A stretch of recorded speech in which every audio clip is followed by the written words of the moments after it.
ওই যে একটা সাপ উঠছে, এই সাপ উঠছে।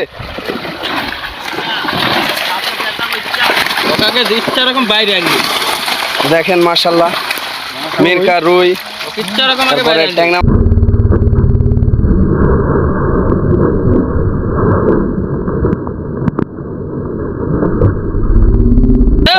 এই যে সাপ, মাছের বাড়ির কোবে সাপের কি অবস্থা দেখেন।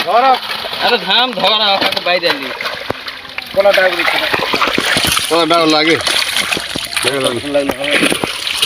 তো এই সাপটা ধরছি দেখি,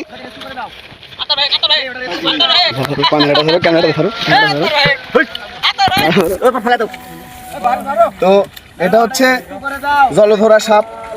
তো মূলত এটা কামড় দিলে, এটা নির্বিষ সাপ, এটার কোনো বিষ নাই। এটা কামড় দিলে কোনো বিষ লাগবে না, শুধু আপনার ক্ষত স্থানে একটু ইয়া হইতে পারে, জ্বলতে পারে। দেখেন তাজা সাপ, মাটি খাও মাথাটা, এই দেখেন।